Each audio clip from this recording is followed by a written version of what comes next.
네, 여러분 안녕하세요. 네, 반갑습니다. 아, 그냥 저는 조그만 그 재단에서 일하고 있고요. 일하기 전까지는 기자였습니다. 여기 보시면은 제가 나오는데요. 저는 처음에 CBS라는 작은 회사에서 기독교 방송에서 일하다가 그 다음엔 한겨레 신문 그리고 동아일보에 일하다가 이제 지금은 푸르메 재단이라는 곳에 일하고 있습니다. 제가 왜 푸르메 재단을 만들었고 푸르메 재단에서 일하게 됐는지 그런 얘기를 좀 해드릴게요. 이 성공하는 사람들의 습관이 여러분 어떤 거라고 생각하세요? 성공한 사람들을 저는 많이 만나봤어요. 성공이라는 기준도 틀리지만 성공한 사람들이 사회적으로 존경받고 그 분야에서 나름대로 두각을 나타나고 뭐 행복한 삶을 살고 있고 수많은 사람들이 있는데 저는 이렇게 생각합니다. 저는 가족으로부터 존경받는 사람이 행복한 사람이고 성공한 사람이고 또 하나가 내 것을 소중한 내 것을 나눌 수 있는 사람이 행복한 사람인 것 같아요. 큰 유산을 받았던지 아니면 무슨 증권에 투자해가지고 큰 성공을 거뒀든지 많은 사람들이 있을 텐데 제가 보기에는 제가 만나봤던 사람 중에서는 하여튼간에 내 것을 기꺼이 어려운 사람들한테 나누는 사람들이 행복한 사람들이 아닌가라는 생각이 들어서요. 이제 오늘 강의를 시작하겠습니다. 여기 보면은 빌 게이츠, 메린다하고 빌 게이츠라는 부부가 있고 그리고 오른편에 보면은 워런 버핏이라는 사람이 있습니다. 금액이 하도 커가지고 이제 측정하기 힘든데 70억 달러를 이제 워런 버핏이라는 사람이 빌 게이츠한테 기부를 했어요. 그래서 그 재단에서 지금 그런 것들을 운영하고 있는데 저는 그렇게 생각해요. 여러분들 큰 돈이 있다 그러면은 그 돈을 기부하겠습니까? 어떻게 쓰겠어요? 370억 달러면 한 39조 원 정도 된대요. 얼마나 큰지 모르겠는데 그 돈을 다른 데 쓰던지 아니면 자기가 재단을 만들어서 자기 재단에서 할 텐데 이 사람은 빌 게이츠라는 사람한테 그 돈을 줘서 그 안에서 운영을 하도록 하고 있습니다. 왜 그럴까요? 그 사람이 뭐라고 얘기했냐면요. 내가 이 돈을 운영해서 좋은 일을 하는 것보다도 빌 게이츠가 하는 게 훨씬 더 잘할 거라고 느꼈기 때문에 자기는 그 돈을 줬대요. 그리고 자기는 빌 게이츠라는 사람을 수십 년 동안 알아왔는데 저 사람이야말로 믿을 수 있는 사람이라고 느꼈기 때문에 그렇게 줬다는 겁니다. 여기 보면은 경주 최씨라고 있어요. 최부잣집이라고 여러분 아세요? 경주 최씨. 옛날에는 경주 법주도 이렇게 술도 빚고 그랬는데 그 사람들이 가진 철학은 뭐냐면은 그 사람들은 큰 벼슬을 하지 않고 그리고 재산도 일정 이상을 늘리지 않고 기근이 들든지 가뭄이 들든지 홍수가 나면은 그 자기네 곳간의 문을 열어서 다 이렇게 베풀어야 된다는 그런 것들이에요. 그런 것들이 이 사람들의 철학이고 그런 것들이 우리 전통 안에 있었고 그렇기 때문에 아마 이런 기부, 자선, 인류에 대한 사랑, 필란트로피라는 그런 얘기가 있는데 이런 것들이 지금까지 이어져 내려오고 있고 신문에 보면은 세상이 험악하고 맨날 살인사건과 여러 가지가 있지만 그래도 살아갈 수 있는 그런 것들이 되지 않을까 그렇게 생각합니다. 제가 기자를 했는데요. 대통령 등을 다 만나봤습니다. 전두환, 노태우, 김영삼 대통령, 김대중 대통령 다 만나보고 감옥에 있는 사람들도 많이 만나봤어요. 사람 만나는 게 직업인 게 기자니까요. 근데 제가 기자 생활할 때는 한 40% 정도는 나쁜 사람들이었어요. 정말 나쁜 사람들을 많이 만났어요. 근데 푸르메 재단을 하고 나서 느끼는 건 뭐냐면 제가 만난 사람의 99.9%는 참 좋은 사람들이에요. 내 것을 나누려고 하는 사람들. 돈을 나눌 수도 있고 시간을 나눌 수도 있고 그리고 자기가 가진 재능을 나눌 수도 있고 그런 걸 보면서 우리 사회가 신문이나 방송을 통해서는 참 어렵고 힘들고 험악하고 불행해질 것 같고 그런데 제가 만나는 분들은 전부 다 좋은 분들이에요. 전 그분들을 통해서 우리 사회가 가지는 가능성들, 그런 것들을 보게 됩니다. 근데 여러분들 어떠세요? 다 이제 여기 졸업할 분도 있는데 어디를 취직하기를 원하세요? 다 삼성이나 LG나 큰 기업에 다 취직하기 원한다고 들었습니다. 근데 저는 이렇게 생각을 해요. 큰 기업에 가서 열심히 일하고 정말 자기의 재능이라든가 실력을 발휘해서 내가 회사의 정책을 결정하고 그리고 그런 이익을 많이 창출해가지고 지역사를 위해서 일하는 것도 좋지만은 제가 보기에는 우리 푸르메 재단 같은데 아름다운 재단, 참여연대 이런 데서 일하는 것도 참 의미 있다고 생각합니다. 왜 그러냐면 지금 당장은 제가 회사를 다닐 때는요. 처음에 회사를 입사할 때는 저는 문과였고 사학과, 역사학과를 나왔는데 그때는 역사학과, 인문학을 전공한 사람들, 사회과학을 전공한 사람들은 제일 좋은 직업이 뭐냐면요. 고시를 보는 거였습니다. 행정고시나 사법고시를 보는 거였고 또 한쪽에서는 내가 기자가 돼가지고 뭔가 고발하고 우리 사회를 바로잡고 그리고 또 기업을 가르기를 원하는 친구들은 어디 가냐면 삼성물산을 갔습니다. 근데 지금 세상을 바뀌었잖아요. 그때 아모레 퍼시픽이라든가 농협 같은 데는 누구도 안 갔어요. 근데 지금 농협이 좋은 직장이 됐습니다. 그런 거 보면은 여러분들 지금 당장 좋은 직장이 월급을 많이 주고 사람들한테 각광받고 그런 게 아니라 내가 평생에 걸쳐서 행복할 수 있는 그런 직장과 직업이 어떤 건지 고민하는 것도 전 되게 좋을 것 같아요. 그래서 여기 보면은 이 미국의 기부 문제를 먼저 간단히 말씀드리면 미국에서는 사람들이 지속적으로 기부를 한대요. 행복해지려고. 그래서 수입의 2% 정도, 제 월급이 200만 원이면은 4만 원 정도를 기부를 하고 그 중에 50%가 기부를 한대요. 그리고 일주일에 2시간 정도는 자원봉사를 한다는 거죠. 저희 재단에서도 자원봉사를 하는데 어떤 거냐면 중증 장애인 시설에 가서 지적장애인들의 스케일링을 해주고 잇몸 치료를 해주는 걸 하고 있어요. 근데 거기에 수많은 사람들이 자원봉사를 오는데 그 사람들이 무서워하는 중증 지적 장애인들을 붙잡고 치료를 하는데 돌아갈 때는 오늘 와서 너무 행복하다고 전부 다 얘기하고 있습니다. 왜 그러냐면 내가 불행하고 힘들고 어렵다고 생각했는데 와서 보니까 지적장애인들이 이렇게 어려운 환경에서도 그래도 살아가고 있는 모습을 보면서 내가 감사해야겠구나라는 생각을 많이 한대요. 그래서 푸르메 재단 기부 신청을 거기 가면 거의 100% 정도 합니다. 네. 그리고 보면은 미국 사람들의 기부는 주로 사회단체, 뭐 비영리 재단 같은데 병원 이런 데 하고 있대요. 그래서 이제 주로 보면은 이 기부가 지속적인 기부가 되고 있고 이런 것들인데 이 캐롤라인 케네디라는 케네디가의 딸이죠.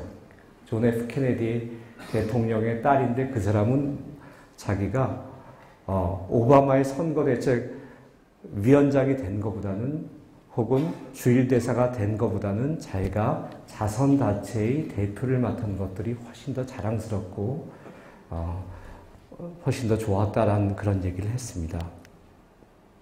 그럼 왜 기부를 서양에서는 하는지, 왜 어려운 사람들을 위해서 하는지 보면은 노블레스 오블리주라는 거 여러분 들어보셨어요? 노블레스, 노블이라는 게 뭐냐면 노블 고상하다라는 건데 귀족이란 뜻입니다. 귀족. 오블리주는 오블리게이션, 책임. 귀족의 책임이 뭐냐면은 어렵고 가난하고 힘든 사람들의 손을 잡아주는 거예요. 사회적 약자의 손을 잡아주는 게 귀족의 책무예요. 고귀한 사람들, 내가 고귀하게 되기 위해서는 내가 어려운 사람들의 손을 잡아주는 게 그런 것들이고, 근데 그런 일들을 하는 게 뭐냐면 NGO 단체라고 합니다. Non-Government Organization. 그래서 요즘에는 뭐 NPO도 있죠. 폴리티컬, 그래서 비정치기구라고도 하는데, 이런 데서는 뭐냐면 정부에서 할 수 없는 교육이라든가 인권이라든가 환경이라든가 질병이라든가 이런 것들을 다루고 있어요. 제가 지난 4월에 이 미국 캘리포니아주에 이제 출장을 갔다 깜짝 놀란 건 뭐냐면, 거기에 장애인 시설들, 의료 시설들, 장애인 작업장들을 이렇게 둘러봤는데, 거기서 인터뷰를 하는데 깜짝 놀랐어요. 저는 거기를 관장하고 예산을 지원하고 감사를 하고 하는 곳이 정부기관인 줄 알았어요. 캘리포니아 주의 보건복지부라는 그런 국가기관인 줄 알았는데, 거기서 하는 게 뭐냐면 자기네가 NGO 단체래요. 왜 그럼 당신한테 맡겼냐 했더니, 우리가 훨씬 더 전문성 있고 투명하게 운영하고 잘할 수 있기 때문에 우리는 하고 있다. 어떻게 보면 고시를 쳐가지고 공무원이 되는 것보다도 우리는 대학 졸업하고 NGO 단체 와가지고 쭉 이런 것들을 전문적으로 투명하게 하기 때문에 훨씬 더 잘할 수 있기 때문에 우리한테 정부에서 맡긴 거라는 얘기를 듣고, 어떻게 보면 저한테 충격이었는데, 우리나라도 10년, 20년이 지나면은 옛날에 고시를 보던 보건복지부 공무원들이, 행정자치부 공무원들이 예산을 배분하고 그거를 뭐 감시하고 그런 게 아니라 NGO 단체, 푸르메 재단에서 그런 일들을 할 수 있는 그런 시대가 올 거라고 저는 생각합니다. 그래서 여러분들 그렇게 좀 보시면 될 것 같고요. 그래서 이제 마이클 오닐이라는 사회운동가, 미국의 사회운동가는 뭐라 그랬냐면, 미국에선 제일 정부가 비즈니스예요. 비즈니스라는 건 기업이란 뜻입니다. 미국은 자본주의 국가니까. 그렇지만 제2 정부는 말 그대로 미국의 정부고, 제3의 미국은 NGO라고 규정을 했대요. 세 개의 그런 톱니바퀴가 돌아가고 있는데, 그게 뭐냐면 기업과 국가와 NGO가 이렇게 돌아가서 하고 있는데, 우리는 지금 시작이에요. 그런 태동을 보이고 있습니다. 그래서 이제 보면 기부의 특징은, 우리는 한 번 주고 끝나는 그런 기부고, 미국은 지속적이고 목적 지향적인 기부를 하고 있고요. 그리고 우리는 기부하는 곳이 교회, 성당, 절에 가서 주로 하고 있는데, 이 사람들은 시민단체나 뭐 사회단체 같은 데 주로 하고 있고요. 또 하나는 뭐 수재의연금, 무슨 뭐 홍수가 났다든가 지진이 났다든가 이럴 때 하고 있는데, 우리나라에서는, 미국에서는 의료라든가 농업이라든가 인구 문제, 환경, 제3세계 지원 이런 것들을 하고 있고, 기부의 지표를 보더라도 우리도 많이 하고 있어요. 개인 중에서 20%가 지금 기부하고 있습니다. 아까 미국은 평균 50%라고 했는데, 개인은 75%가 이렇게 하고 있대요. 그리고 뭐 1인당 GDP로 따졌을 때는 그게 1.68%가 우리나라인데, 미국엔 그거에 뭐 한 배발이 넘죠. 2.56%가 되고, 이런 봉사활동도 지금 늘어나고 있습니다. 그래서 제가 왜 서두에 이런 말씀을 드리냐면, 여러분들이 두 가지를 저는 부탁드리고 싶어요. 뭐냐면, 여러분들이 크게 성장하고 어떤 분야의 두각을 나타내서 훌륭하게 되고, 그리고 행복하려면 제가 보기에는 뭐 자원봉사라든지 기부를 하는 것들이 생활화돼야 된다. 이제 대통령을 뽑을 때도 그냥 뽑는 게 아니라 득표 몇 퍼센트를 했냐가 아니라, 그 사람이 학창 시절부터 어려운 이웃들을 위해서 기부하고 자원봉사했느냐, 이게 중요한 지표가 될 것 같습니다. 그리고 또 하나는, 여러분들이 아주대학교 지금 다니고 있죠. 아주대학교가 보니까 많이 성장을 하고 계속 성장을 하고 있어요. 여러분에 대해서 자부심과 존경심을 갖지 않는다 그러면 누구도 여러분을 존경하고 이렇게 존중하지 않을 거예요. 그래서 저는 어떻게 생각하냐면, 아주대학생으로서의 그런 자부심들, 스스로에 대한 존경심들, 그리고 여러분들을 만드는 거는 뭐냐면, 내가 만들 수도 있지만 여러분 주위 동료들이 함께 영향을 주면서 만들어요. 그래서 그 사람은 그 사람의 주변에 있는 사람들에 의해서 창조된다는 얘기가 있어요. 그러니까 좋은 선한 의지와 좀 더 어떻게 보면 고귀한 목적과 그런 걸 통해서 서로가 좋은 작용들, 서로가 자극 주고 그런 것들이 가장 필요하지 않을까 생각됩니다. 얘기를 이제 본론 들어갈게요. 저하고 박완서 선생님입니다. 여러분 박완서 선생님 누군지 아세요? 얼마 전에 2009년도에 돌아가신 그 한국을 대표하는 그런 소설가지요. 저하고 닮았습니까? 안 닮았습니까? 닮았죠? 눈이 축 처졌잖아요. 그렇죠? 코도 좀 이렇게 주먹코 같고 이도 좀 버드렁니가 있고 제가 어디 가면은 박완서 선생님 닮았다는 얘기를 많이 들었어요. 그래서 제 별명이 박완서 동생입니다. 막 웃으시는데 그래서 제가 박완서 선생님한테 편지를 썼어요. 푸르메 재단이 처음 생기고 나서 제가 한 일은 많은 사람들한테 편지를 썼어요. 푸르메 재단이라는 게 장애 어린이의 재활 치료가 중요하고 그 어린이들의 병원을 만드는 재단입니다. 그래서 제가 편지를 써서 선생님이 가장 어렵고 힘들고 그렇지만 포기할 수 없었던 그런 젊은 시절에 어떤 있었을 텐데 가장 힘들었던 얘기를 좀 써주십시오라고 이제 제가 주문했습니다. 부탁을 드렸어요. 그러면서 첫 마디가 뭐냐면 제가 박완서 동생입니다. 선생님. 어디 가나 박완서 선생님하고 닮았다는 얘기를 듣는데 그런 선생님께서 그런 글을 써주십시오라고 부탁을 드렸어요. 기대하지 않았습니다. 한국사의 대표적인 문인이 누구냐면 박경리 선생님하고 박완서 선생님이세요. 두 분 다 바쁘세요. 개간지라든가 아니면 뭐 월간지라든가 그런데 글도 쓰고 단행본도 내야 되고 근데 기대를 별로 안 했지만은 써주셨어요. 답장이 왔는데 첫 그 문구가 뭐냐면 동생이 부탁하는데 어떻게 너희가 거절하겠느냐 그러면서 저한테 글을 써주셨어요. 그 글들이 모여져서 사는 게 맛있다라는 책이 됐습니다. 제가 보냈던 편지 중에는 정호승 시인도 계시고 돌아가신 서강대학교의 장영희 교수도 계시고 이런 분들이 계세요. 그래서 여러분들도 어떨지 모르겠는데 정말 필요하다 그러면 정말 진심을 담아서 여러분의 방식으로 편지를 쓰면 저는 이루어질 수 있다고 생각합니다. 두드리세요. 한번 돌진해 보세요. 그럼 제가 보기에는 열리는 게 우리 사회인 것 같아요. 이게 대학교 제가 4학년 때입니다. 제가 대학교 4학년 때인데 제가 다녔던 데는 이제 연대였으니까 연대 뒤에 청송대라는 청송대 들을 청자에다가 소나무 송자 언덕대가 있어가지고 소나무에서 바람이 불면 소나무가 이렇게 소리가 들리는 그런 곳이었어요. 그래서 거기에 매일 올라가서 제가 이렇게 탑에 콘크리트로 시멘트로 쓴 탑에서 제가 이제 한숨 짓고 여기 앉아 있었는데 왜 그랬냐면 제가 80년대 초반에 대학을 다녔는데 그때는 광주 사태가 나고 신군부가 한국 사회를 장악하고 독재 정권을 했을 때입니다.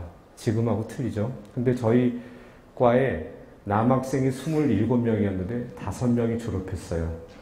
나머지는 그러면 22명은 어디 갔느냐? 구속됐어요. 대무를 하다가.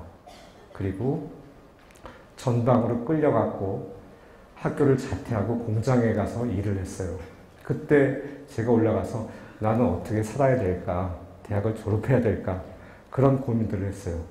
근데 여러분 아시겠지만 여러분 아까 제가 이렇게 복도에 있다가 보니까 키들도 전부 다 크고 다 잘생기고 뭐 그런데 저는 키도 작고 별로 뭐 인물도 뛰어나지도 못하고 박완서 선생님하고 닮았고 그리고 저는 할 수 있는 게 별로 없었어요. 내가 뭐를 할까라고 생각하다가 제가 다른 사람보다는 그래도 글을 나름대로 잘 쓴다고 재밌게 쓰고 객관적으로 쓸 수 있다고 생각해서 저는 기자가 되기로 했습니다. 그래서 기자가 됐어요.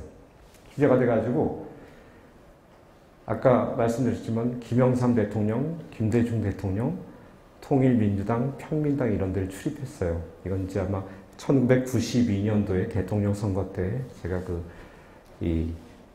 경주에 유세 갔을 때인데 그러면서 나름대로 되게 열심히 기자 생활을 했어요. 제가 쓰는 기사 하나가 세상을 바꿀 수 있다고 생각했어요. 제가 아주 냉정하고 객관적으로 쓰면은 그런 것들이 독자들의 혹은 뭐 청취자들한테 이제 마음을 감동시켜서 우리 사회가 민주화되고 변화될 수 있는데 이렇게 할 수 있다고 생각했어요. 근데 어느 날 보니까 제가 DJ의 사람이 돼 있어요. 평민당원보다도 더 평민당의 입장에서 기사를 쓰고 막 그러고 있어요. 아니, 정권 교체가 필요한 거죠. 근데 일정한 당파나 정파의 입장을 대변하는 거 보고 제가 깜짝 놀랐어요. 내가 추구했던 가치는 이게 아닌데 왜 내가 이렇게 평민당원이 됐을까라고 생각하면서 제가 긴 호흡을 가지고 평생 동안 기자로서 할 수 있는 모습이 어떤 걸까 그런 고민을 하게 됐습니다. 그러면서 내가 어떤 것들을 공부하고 연구해가지고 해야 될까라고 해서 저는 독일 통일 문제를 공부하기로 했어요. 여러분 여기 대학이잖아요. 그렇죠? 1961년도에 베를린 장벽이 세워지니까 독일 정부는 제일 먼저 한 게 뭐냐면요. 독일에 있는 유명한 연구소와 대학들을 60개를 선정해서 60개의 주제를 맡겨서 그 연구를 하도록 했어요. 예를 들면 어떤 게 있냐면요. 여성 문제, 동독의 여성의 지위, 서독의 여성의 지위, 동독의 여성의 학력, 몇 명을 낳고 몇 살에 결혼하고 임금은 어떻게 받고 언제 병이 나고 이런 것들을 다 연구해가지고 독일 통일이 됐을 때는 이 사람들한테 어떤 공부를 시키고 어떤 의료보험을 적용하고 임금은 어떻게 해서 해야 된다. 이런 것들을 한 대학마다 20여 명의 교수들이 해가지고 60개의 테제죠. 테마를 정해서 그래서 연구를 하도록 했어요. 근데 우리는 그런 거 준비 안 하잖아요. 그렇죠? 우리 그냥 통일, 그 당시 통일부에서 발표하는 그냥 성명서 같은 거 하고 박근혜 대통령도 탄핵이 됐지만 통일은 대박이다. 대박이란 말이 대통령이 할 말인지 모르겠는데 준비를 하고 연구하고 고민하고 사색하고 성찰해가지고 준비하는 게 아니라 그냥 말로써 그런 얘기 한다는 게 어떻게 보면 우리의 의식 수준과 우리의 준비성을 나타낸 그런 게 아닌가 생각이 되는데 저는 독일 통일을 공부하고 싶었어요. 그래서 독일 통일을 공부하러 가야겠다라고 해서 제가 뮌헨 대학에 가게 됐습니다. 많은 대학이 있었지만 뮌헨 대학을 간 이유는 뭐냐면 뮌헨이라고 들어보셨어요, 여러분? 독일 남부의 도시죠. 바이에른주의 수도입니다. 그 대학이 유명한 게 왜 그러냐면 맥주가 유명해요. 슈바빙이라고 들어보셨어요? 흑맥주? 전혜린 씨라고 들어봤습니까? 한번 찾아보세요. 전혜린 씨의 그리고 아무 말도 하지 않았다는 책을 보면은 독일 남부의 마로니의 숲 밑에서 비어가르텐에서 흑맥주를 마시면서 독일의 문인들, 예를 들어서 뭐 하이니 벨, 토마스 만 소설가들이죠. 그리고 뭐 라이나 마리아 릴케 이런 사람들이 독일의 정신, 독일의 문명, 독일의 지성에 대해서 논하고 그러면서 밤새 맥주를 마셨다는 그런 게 있어요. 이 독일의 그 뮌헨에 있는 대학가 근처에 있는 그런 맥주집에 가면 화장실에 그 사람들의 이름이 다 있어요. 아마 소변을 보면서 자기 이름들을 썼나 봐요. 그게 친필이래요. 아직도 남아 있습니다. 아마 그런 사람들, 뭐 하이니 벨 같은 사람들도 소변 보면서 낙서를 많이 했나 봐요. 자기 이름을 썼나 봐요. 그래서 저는 될 수 있으면 독일 뮌헨을 가야겠다라고 해서 뮌헨 대학에 연수를 가게 됐어요.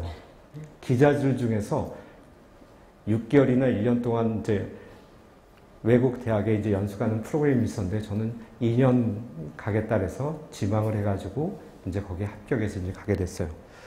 그래서 이제 저희가 시작한 건 뭐냐면 독일에 있는 혹은 독일이 아니더라도 체코나 이탈리아나 이런 데에 대한 여행을 저희 집사람입니다. 같이 많이 했어요. 근데 저희 집사람은 한국에서 여론조사를 담당했어요. 서울시청 여론 담당 사무관이었어요. 서울 시민들의 교통 문제, 환경 문제, 상하수도 문제, 주택 문제, 교육 문제 이런 것들을 여론조사를 해가지고 서울시에서 서울시 정책을 어떻게 해야 되는구나 이런 것들을 연구했던 사람이에요. 같이 가서 둘 다 시간이 없었는데 여행을 많이 했어요. 뒤에 보는 게 히틀러 별장입니다. 여러분 한번 꼭 가보세요. 히틀러 별장인데 어디 있냐면 뮌헨 밑에 짤스부르크라는 그런 오스트리아의 도시가 있습니다. 1시간 반 거리인데 그 도시의 경계 독일 국경 안에 있는 게 베리텐가르텐이라는 데인데 그 꼭대기, 알프스 산 꼭대기에 저렇게 있어요. 산 꼭대기에다 저렇게 별장을 쳤는데 30년대 후반에 히틀러라는 사람이 독일에다가 아우토반 고속도로를 깔고 그리고 거기에다가 폭스바겐 국민차들을 국민들한테 하나씩 줬다는 건요. 여러분 모두한테 아주대학교 학생들한테 벤츠 600 플러스 헬기를 한 대씩 준 거하고 똑같아요. 히틀러가. 얼마나 각광을 받았겠어요. 그렇죠? 근데 이제 그런 것들이 히틀러가 이제 전쟁을 일으켜서 모든 국민들을 다 죽음으로 몰아넣고 2차 세계대전을 통해서 수백만의 그 유태인들과 유럽 사람들을 죽여서 이제 그런 비극의 역사가 시작됐지만 하여튼간에 저걸 보면서 참 놀랐어요. 독일의 기술, 우리는 1930년대 후반에 일본이 일으키기 직전에 태평양 전쟁에 이렇게 동원돼서 막 끌려다닐 때인데 독일 국민들은 저런 걸 만들어서 히틀러가 저기에 올라와서 여기서 회의를 하고 이랬다는 것들 참 놀라운 것들이었어요.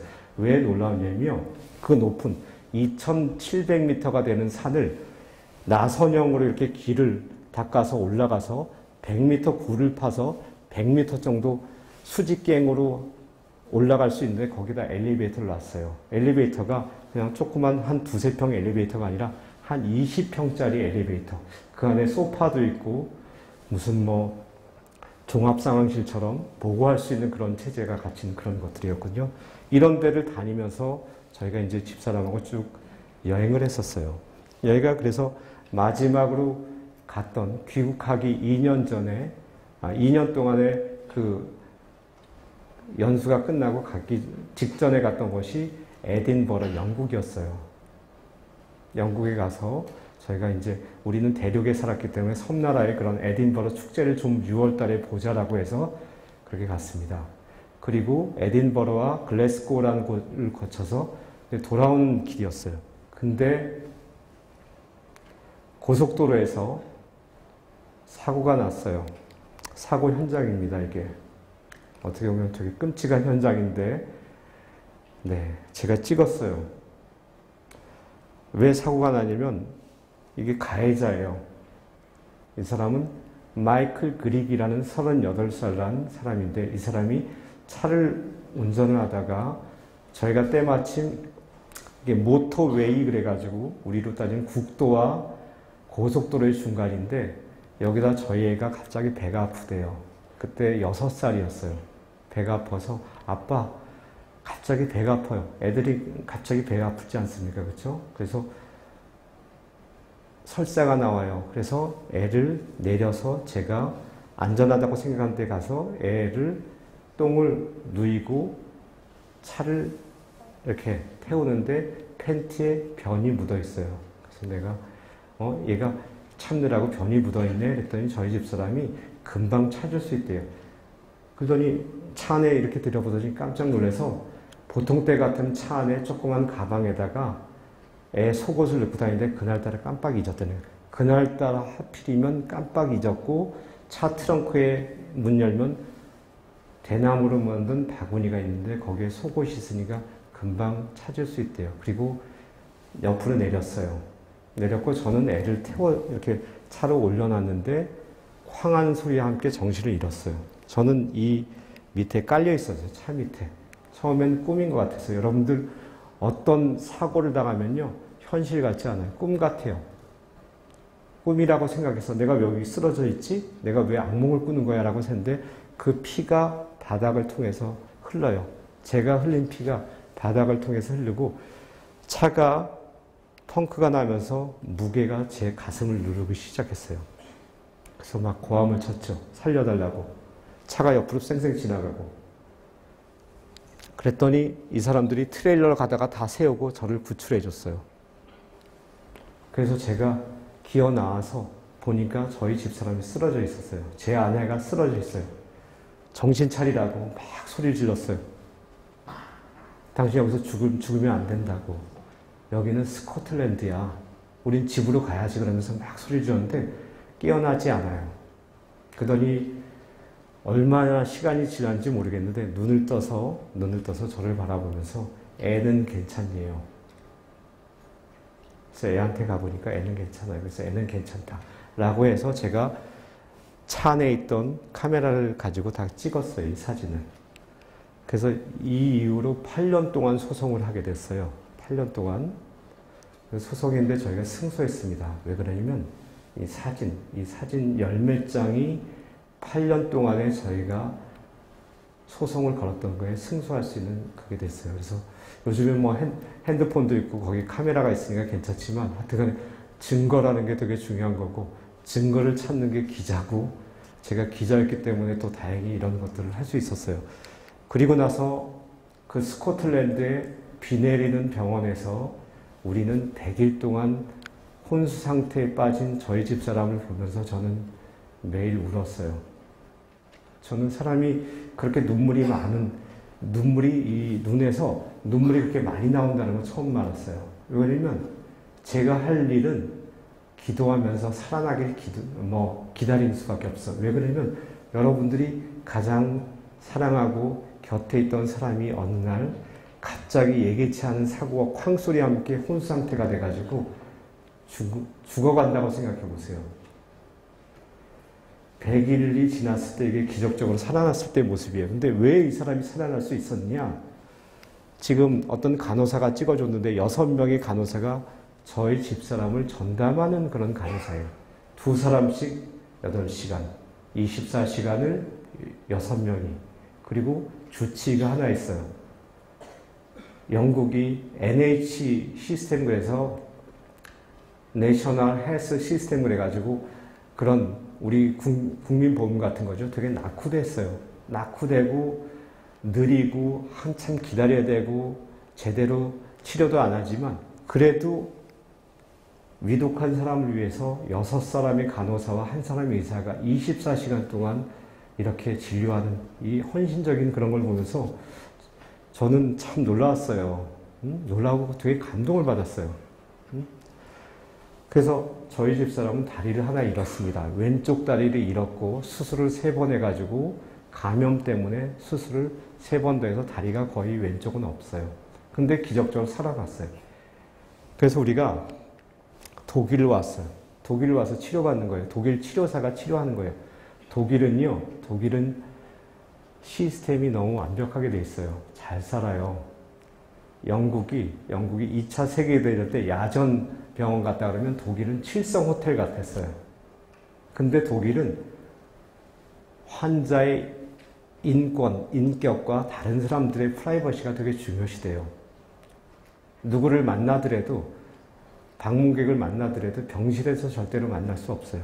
따로 만나는 룸이 있던지 아니면 거실에 가서 로비에 가서 만나야 돼요.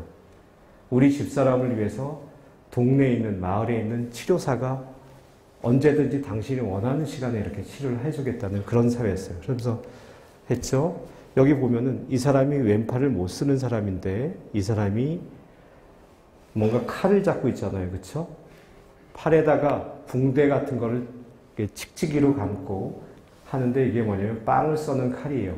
이 사람들은 팔을 못 쓴다 그러면 떠먹여 주던지 뭐 이렇게 도와주는 게 아니라 이 사람이 스스로 벨트를 고정하고 거기다 숟가락이라든가 나이프라든가 이런 걸 해가지고 1년이고 2년이고 훈련해서 이 사람이 앞으로 남은 생애 동안 그게 1년이 될지 평생이 될지 모르지만 혼자 살아갈 수 있는 방법을 터득하게 훈련하는 게 독일 사회고 독일의 병원이었어요. 참 이거 보면서 놀라웠어요. 근데 이게 신촌 세브란스 재활병원이었어요. 이것도 새벽 한 6시 반 정도에 저희가 운동하는 걸 누가 찍어줬는데 이 1.5m 밖에 안 되는 복도에서 보통 7시가 지나면 수많은 사람들이 방문객과 의료진과 환자와 휠체어가 다려서 여기에 디딜 틈이 없어요. 유일하게 걷는 운동을 할 수 있는 시간은 6시부터 7시 사이예요. 우리가 운동하는 모습을 찍어줬어요. 이게 한국의 현실이에요. 여러분들 가족 중에 다 건강하시고 친지 건강하시지만 어느 날 갑자기 뇌졸중이나 교통사고로 쓰러진다 그러면 여기 갈 수 있느냐? 갈 수 없어요. 병원에 몇 개월 기다려야 돼요. 몇 개월 기다리면 어떻게 되느냐? 기다리면 몸과 뼈가 다 굳어서 그때부터는 여러분들이 먹여주고 입혀주고 안아주고 다 해야 되거든. 이게 현실이에요. 이런 걸 보면서 어떤 생각을 했냐면 우리가 한번 병원을 만들면 어떨까? 수많은 사람들이 미국하고 아니 영국하고 독일 병원에 입원을 지나가고 관찰자로서 방문객으로 했지만 그 병원에서 1년이 넘게 독일 병원에 입원한 사람도 없고 영국 병원에서 100일 동안 입원한 사람이 없는데 우리가 그 의료진의 친절함과 그런 걸 봤으니까 우리가 한번 해보자는 생각을 했어요. 이렇게 독일 병원에 이 넓은데 이렇게 하고 여기는 이제 병실에서 날씨가 좋은 날은 침대를 가지고 나와서 여기서 해바라기도 할 수 있고 이 침대를 끌고 어디든지 갈 수 있어요. 외국 병원들은. 이런 병원을 환자가 그냥 누워있는 객체가 아니라 환자가 주인공이고 주인이 되는 그런 병원을 만들고자 그런 생각을 하게 됐어요. 근데 이게 이제 몇 년 전 저희 모습인데 여러분들 장애인이 되면 어떻게 되는지 아세요? 가족 중에 혹시 장애인이 있으실지 모르겠는데 우리 집사람하고 저하고 휠체어를 타고 일요일날 식당을 가면요. 식당 주인이 장애인은 안 받습니다 그랬어요. 지금은 많이 좋아졌지만 2000년, 2001년, 2002년에는 뒤에다 대고 소금도 뿌렸어요. 재수없다고. 그리고 어떤 게 있냐면 어떤 노인들은 저희가 이렇게 가고 있으면 이렇게 지나갔다가 다시 돌아와서 저희 집사람 보고 이래요. 젊은 사람이 너무 안타깝다고 안 됐다고. 근데 그게 고맙고 감사한 게 아니라 너무 듣기 싫은 거야. 막 죽도록 듣기 싫은 말이에요. 그런 찌찌찌 하는 게 막 이 장애인의 어떤 그걸 파는 것 같아요. 그런 걸 보면서 우리가 어떻게 생각하냐면 이런 것들을 하나 둘씩 알게 됐어요. 일본에는 어린이 재활병원, 장애인 성인 재활병원도 물론 많지만 어린이 재활병원이 202개 있고 독일에는 40개가 있고 미국에는 독일은 140개, 미국에는 40개가 있는데 우리나라에는 하나도 없어요. 그럼 그 어린이들이 어디서 치료받느냐? 부자들은 외국 가서 치료받아요. 좀 괜찮고 그래도 살만한 사람들은 이민을 가요. 강남에 사는 사람들은 삼성병원이나 신촌 세브란스 병원에 와서 성인들 옆에서 치료를 받아요. 그럼 중산층 이하 어떻게 치료받느냐? 그 사람들은 치료를 포기해요. 평생 그냥 애하고 집에서 같이 살아가요. 그럼 첫째 애가 장애를 가지면 어떻게 되느냐? 첫째 애를 장애를 가지면요. 제가 보니까 제가 치료비를 지원해 주셔야 하는 그런 것들을 저희가 서류 접수를 받는데 절반은 이혼을 하더라고요. 첫째 애가 장애를 가지면. 그러면 이혼을 하면 어떻게 되냐? 엄마가 걔네들을 키워요.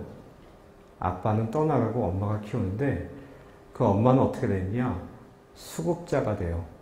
자기가 돈을 벌 수 없을 뿐더러 애에 대해서 애의 생계를 유지하게 되고 병원 가야 되니까 모든 돈을 쓰게 돼요. 그러니까 집이 있으면 전세가 되고 전세가 되면 월세가 돼. 그러니까 장애 애를 낳던지 가지게 되면 사회적인 빈곤층으로 몰락하는 게 우리 사회의 현실이에요. 그런 걸 알게 됐어요. 점점. 그래서 병원을 짓겠다 했는데 병원을 지으려면 재단을 만들어야 되는데 재단이라는 게 재산이 있어야 돼요. 제가 그냥 아파트 한 채는 있었는데 어떻게 재산을 모을까라는 고민을 하게 됐고 그러면서 생각난 게 맥주 회사를 마이크로 브루어리라는 그런 회사를 만들어야겠다. 소규모 맥주 양조장을 만들어야겠다는 생각이 들었어요. 왜 그러냐면 독일에서 맥주 양조학 여러분들 여기 과가 있겠지만 국문과 무슨 철학과 생물학과 정외과 이런 과들 아닙니까? 그렇죠? 공대도 있을 거고. 근데 이 친구는 맥주 양조학을 공부하러 온 유학생을 제가 만나게 돼가지고 그 친구가 자기의 소원은 닝닝한 맥주가 아니라 가서 한 잔을 먹으면요 딱 영원히 감동되는 맥주를 만들겠대요. 여러분들 영원히 감동되는 맥주 어떤 건지 아세요? 마셔봤어요? 한 잔을 먹으면 하나님의 은총이 막 몸 안으로 쌓이는 그런 맥주를 만들고 싶대요. 저한테. 그래서 너 그럼 그거 만들어라. 내가 그러면 가서 그 맥주 꼭 먹어볼게 그랬더니 선배님하고 같은 회사를 만들고 싶어요. 그런 얘기를 했어요. 왜냐면 저희 집에 자주 오는 후배였는데, 그래서 그 친구가 생각났어요. 그래서 너 뭐하냐 했더니 자기는 뮌헨 공과대학에서 디플롬 엔지니어로 양조학에 대한 논문을 쓰고 이제 교육하려고 그런대요. 그래서 너 옛날에 나한테 얘기했는데 그거 아직도 유효하냐 그랬더니 자기 만들고 싶대요. 그래서 저희가 옥토버 페스트라고 여러분 들어봤어요? 옥토버 페스트라는 그런 맥주 전문점, 원래는 공장을 만들어서 납품을 하려는데 이제 외부로 반출이 안 돼서 그런 맥주집을 만들었어요. 그래서 이거는 59명이 투자를 해가지고 그런 법인을 만들어서 지금도 이제 있습니다. 그래서 그때부터 제가 조그만 책상에서 이런 것들을 했어요. 푸름의 재단을 만들기 위해서 정관은 어떻게 되는지, 이 사진을 어떻게 구성할지, 책상 2개로 옥토버 페스트라는 하우스 맥주를 만드는 공장 안에 있는 책상 2개를 놓고 푸름의 재단이라는 것을 만들기 시작했어요. 푸름의 재단은 어떻게 만들어야지? 그리고 제가 기자 생활을 하면서 존경했던 분들, 여기 가운데 앉아 계신 분이 대한성공회 주교이신 김성수 주교님이세요. 그리고 제가 강지연 변호사님이라고 청소년보호위원회 위원장을 하셨던 분, 그리고 이 당시에는 아름다운 재단의 박원순 변호사님, 이런 분들을 제가 기자 생활하면서 친하고 좋아하고 존경했던 분들이에요. 이분한테 말씀드렸어요. 푸름의 재단이라는 게 필요하다. 병원을 만들어야 된다. 건강하시지만 쓰러지면은 그때부터는 정말 인격체가 아닙니다. 라고 해서 그런 걸 만들게 됐어요. 이게 제가 8년 동안 소송하면서 있는 파일이에요. 파일이 한 10개 정도 돼요. 이 안에 모든 글들이 있는데 이거를 쓰면서 포기하려고 그랬어요. 너무 힘들어서. 8년 동안에 소송을 한다는 거는요, 머리가 다 헤어지고 머리가 다 빠질 것 같아요. 그 속상함과 화남과 그 사람이 왜 하필이면 우리한테 돌진을 해가지고 그랬을까? 왜 그랬냐면요, 그 사람 주장은 자기가 편두통이 있어서 두통약을 몇 알 먹고 정신을 잃었대요. 구토를 하고 정신을 잃고 저희 가족한테 돌진을 했대요. 생각을 해보세요.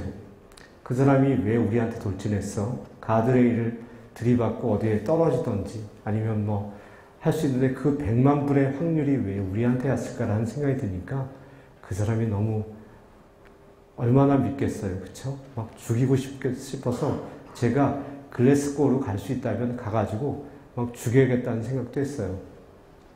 용서할 수 없었어요. 이런 서류들을 받고 쓸 때마다 막 그랬는데 어느 날 저희 집 사람이 그러더라고요. 당신 용서해야 된다. 당신이 살기 위해서 용서해야 된다. 그 사람을 용서하기 위해서가 아니라 당신이 고통을 잊기 위해서 용서해야 된다. 근데 저는 할 수가 없었어요. 당신을 불구로 만든 사람이야. 당신을 중증 장애인으로 평생 휠체어에 타서 움직일 수 있게 만든 사람을 어떻게 용서할 수 있냐고. 그리고 우리한테 이런 고통을 지금 8년 동안 주고 있다. 그랬더니 제 아내는 하는 얘기가 그 사람을 용서해야지 당신이 용서받는 거라고. 그래야지 당신이 살 수 있다고. 그 말을 듣고 고민하다가 제가 그래, 내가 살기 위해서 그 사람을 용서했구나라고 생각을 했어요. 그리고 시간이 지났는데 그 다음에 저희가 피해 보상을 받게 됐어요. 근데 피해 보상을 많이 받았죠. 그렇죠? 20억 6천만 원을 받았어요. 왜 그러냐면 영국에서는 그냥 피해 보상을 간단하게 해주는 게 아니라 이 사람이 몇 살이고 이 사람이 직업을 가지고 있는지, 그리고 이 사람이 몇 살까지 일할 수 있는지, 이 사람의 노동력 상실도는 어느 정도인지, 전동 휠체어는 7년마다 한 대가 필요하고 휠체어는 5년마다 한 대가 필요하고 도우미는 일주일에 며칠이 와야 되는지 이런 것들을 다 계산해서 저희한테 피해 보상을 해줬어요. 20억 6천만 원. 그런데 저희 집사람이 그 중에 절반인 10억 6천만 원을 푸름의 재단의 기본 재산으로 내놨어요. 그리고 제가 만든 맥주 회사의 지분이 한 13% 있었는데 그 지분을 10%를 내놔서 푸름의 재단이라는 게 세워지게 됐어요. 그러니까요, 푸름의 재단이 세워졌다는 얘기를 듣고 많은 사람들이 푸름의 재단에 대해서 관심을 가지게 됐어요. 그리고 제가 동아일보를 그만뒀는데 동아일보 선배나 후배들이 하나둘씩 찾아왔어요. 뭐라 그러냐면 우리 애가 자폐였대요. 우리 애가 가족들밖에 모르는데 자폐인데 얘가 고등학교에 특수고등학교에 다니는데 얘가 졸업하고 어떻게 될지 모르겠다. 어떻게 살아가야 될지 모르겠는데 좀 도와달라는 거예요. 그걸 보면서 우리 주위에 장애인을 가진 가족들과 이런 사람들이 참 많이 있어요. 그런데 아직도 쉬쉬하면서 숨기고 있어요. 그래서 저는 그런 생각이 들어요. 이 어린이 재활병원을 꼭 만들어야겠구나 생각을 하고 푸름의 재단이 이제 조금씩 알려지고 있는데 이분이 와가지고 어느 모임에서 저한테 그래요. 이가 아파요, 먹고 싶어요 그러더라고요. 중증 장애인이요. 그래서 저는 그럼 가서 드시지면 왜 치과 가서 왜 안 고치세요 그랬더니 치과에서 자기를 거절한대요. 진료를 거절한대요. 그래서 제가 광화문에서부터 세문안교에서부터 이제 있는 치과들을 쭉 종로 3가에 있는 치과들을 한번 가봤습니다. 근데 34개인가 있었는데 모든 치과에서 중증 장애인은 진료하지 않는데요. 왜 그러냐면 장애인은 진료하다 의료사고 날까봐 장애인은 임플란트나 틀니 같은 큰 치료를 받아야 되는데 수백만 원이 들어가는 돈이 없다고 생각해서 돈을 떼일까봐. 세 번째는 중증 장애인 치료하면 시간이 오래 걸리니까 일반 환자들이 싫어한대요. 그래서 자기는 안 한대요. 장애를 갖게 되면 잘 먹어야 되는데 잘 먹지 못하면 훨씬 더 장애가 심해지거든요. 근데 다 이런 상태예요. 치과에서 해. 그래서 저희가 제일 먼저 만든 게 자원봉사 의사 선생님들하고 치과를 만들었어요.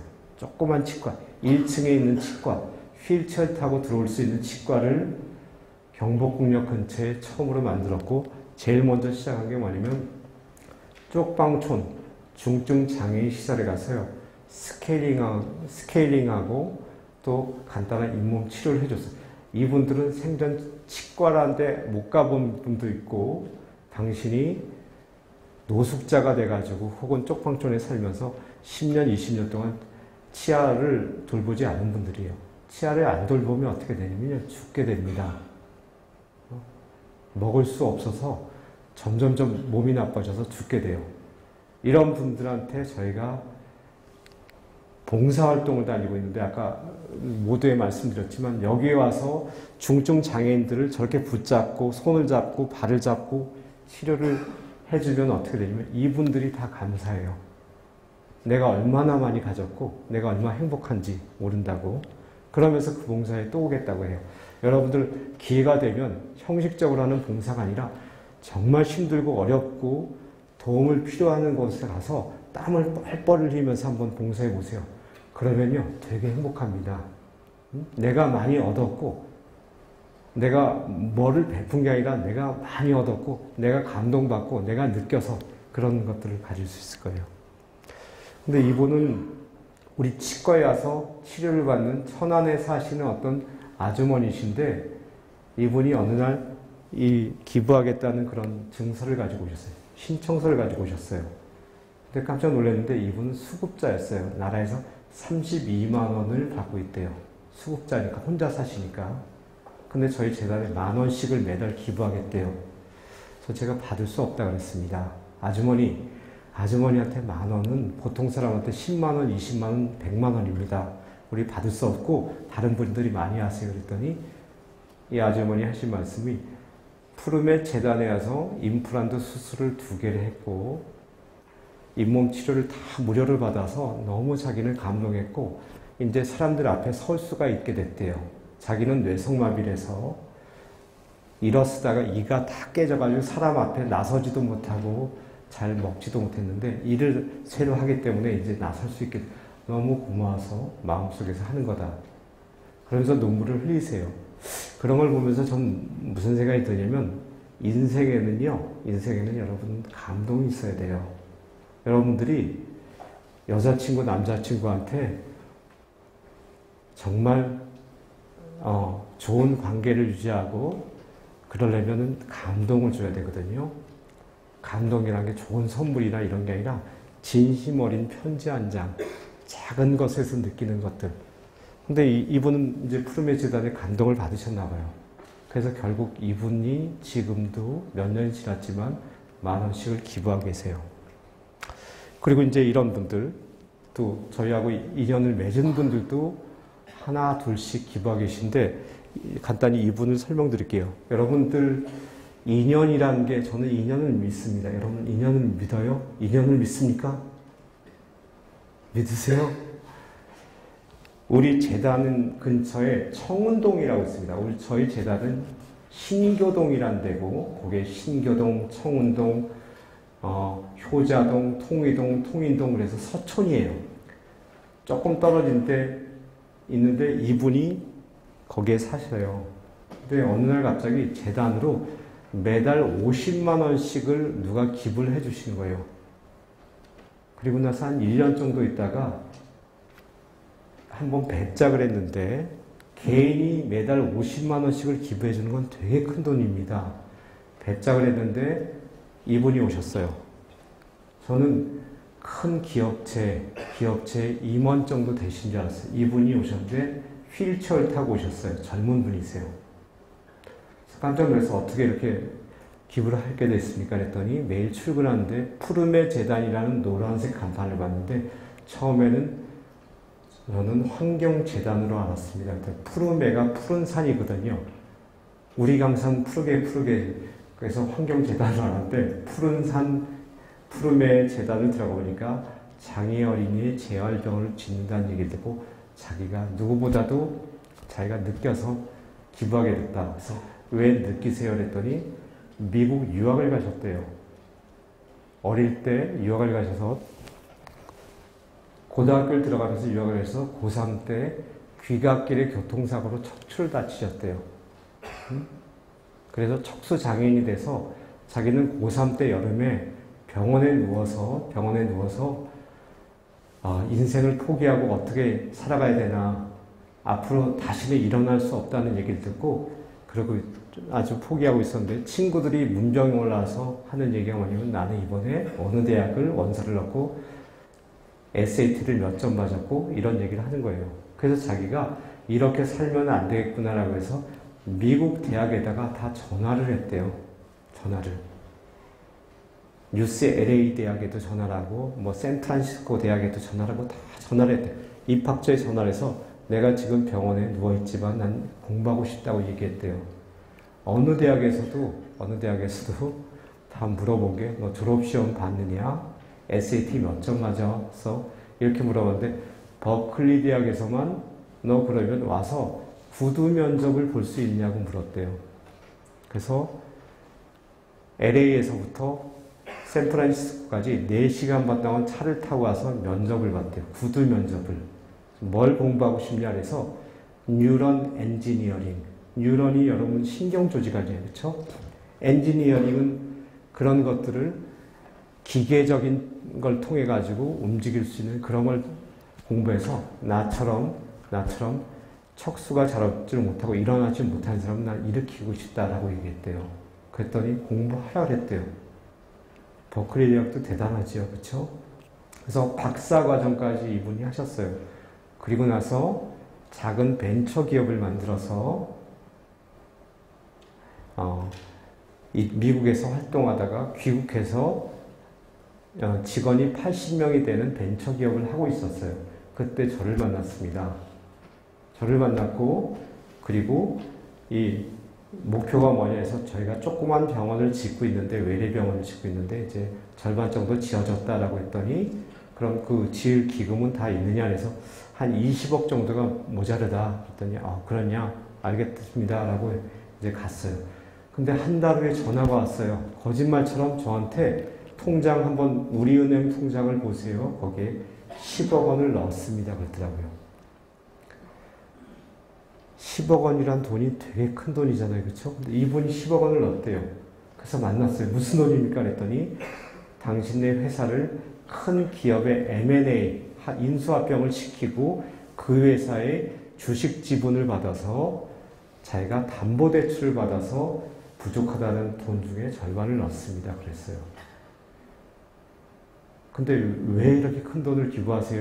했더니 그분이 하신 말씀이 뭐냐면, 내가 미국에서 교통사고가 난 게 아니라 한국에서 교통사고를 났으면 아마 중증 장애인 시설에서 인생을 한탄하면서 술, 담배, 알코올 중독이 됐을지도 모른다.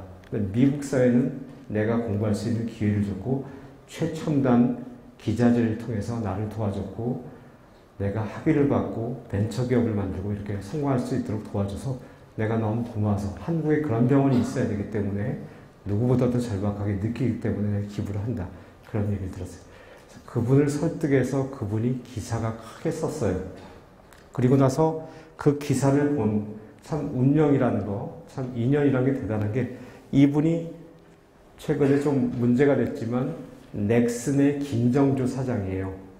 우리나라 그 IT로 해가지고 재산이 13조인가 된다는 그런 분인데, 이분이 그 기사를 보고 자기 회사한테 인수합병을 시킨 사람이니까 병원에 있다가 그 기사를 보고 저희 재단을 찾아왔어요.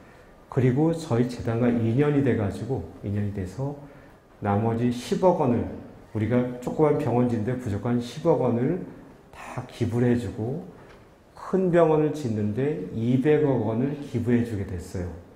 여러분, 스쳐 지나갈지 모르는 조그만 인연이었는데 그런 인연을 붙잡고 그게 또 좋은 또 계기가 돼가지고 이분이 병원을 짓는데 절반의 그런 기금을 내줬어요.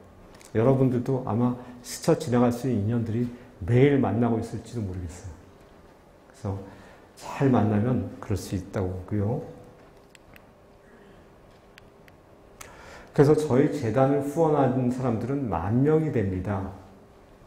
여기 보면 다니엘 헨이라는 사람 이름은 들어봤는데 여러분 아세요?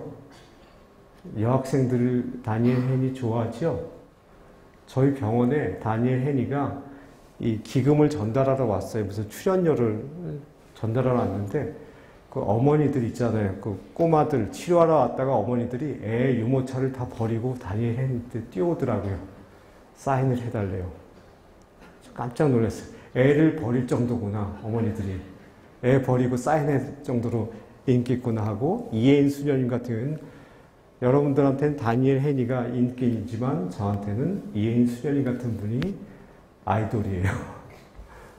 그리고 김현경, 한송이 선수, 배구 선수들인데 저하고 사진을 찍었어요. 기념사진 여기다 일부러 안 넣었는데 사진을 찍었더니 제가 앉아서 있는 것처럼 나왔더라고요. 저도 서 있었는데 키가 한 20cm가 더 크니까 그렇게 나오고, 조무제 대법관이라는 청년 판사, 이분도 저희 재단에 매년 자기 급여의 한 30%를 기부를 해주세요. 그리고 장하나 선수, 송일국 씨 이런 분들이 하나둘씩 해서 저희가 10,000명의 기부를 해주고 있습니다. 그래서 이런 병원을 지었어요. 이런 병원. 마포구 상암동의 DMC 단지 디지털 미디어 시티라는 그런 데 끝자락에 있지만 저희가 이 병원이 큰 병원이에요. 지하 3층, 지상 7층으로 하루에 500명의 장애 어린이를 치료할 수 있는 병원인데, 그 병원을 지을 수 있게 된 게 뭐냐면 1만 명의 기부자들과 한국 사회에 있는 장애 문제, 어린이 문제 잘 치료해서 우리 사회에 일원을 만들겠다는 거하고, 좋은 기업들, 아까 그런 본인이 장애인이 돼서 절감해서 한 분하고 그걸 보고 감동받아서 한 넥슨 같은 기업들이 1만 명이 뜸모았어요. 근데 푸르메 재단이 그럼 앞으로 뭐 할 거냐? 지금 10,000명의 하루에 500명의 어린이들을 1년 동안에 한 15만 명의 어린이를 치료하고 있는데 뭘 할 거냐? 이런 병원들을 지역에다가 작게라도 다 만들어서 서울에 올라와서 치료받는 게 아니라 이 꼬마들이 부산, 대구, 광주, 전주 이런 데서 자기네 사는 곳에서 치료받아야지 이산 가족이 안 되잖아요. 그런 병원을 만들려고 지금 저희가 준비를 하고 있습니다. 그래서 여러분들 하나 더 하겠지만, 여러분들 제일 중요한 건 뭐냐면요, 여러분들이 남을 도와줄 수 있어야 되는 거고, 도와주는 건 큰 돈을 번다든가 여러분들이 높은 위치에 올라간다든가 그래서 도와줄 수 있는 게 아닙니다. 여러분들이 지금 당장 작은 부분부터, 당장 어디 건널목에 가다가 노인을 만난다 그러면 그분들을 힘들어하면 뭘 들어드릴까요? 뭐 길 건너시면 제가 좀 부축해 드릴까요? 그런 말 한마디부터가 본인과 우리 사회를 바꿀 수 있는 것들이 될 것 같아요. 여러분들, 제가 문제를 하나 낼게요. 마지막으로 문제를 하나 내고 강의를 마치겠는데, 제가 쓴 책인데 효자동 구텐백이라는 책입니다. 여기 보면 우수 교양도서하고 올해의 청소년 도서하고 뭐 이렇게 베스트셀러는 아니지만 그래도 이렇게 문화부에서 이렇게 선정된 그런 것들인데, 제가 이 문제를 마치면 이 책을 한 권씩 사인해서 드릴게요. 그리고 여러분들 강의를 듣다가 내가 1,000원이라도 기부하겠다라고 하시는 분은 푸르메 재단에 기부해 주세요.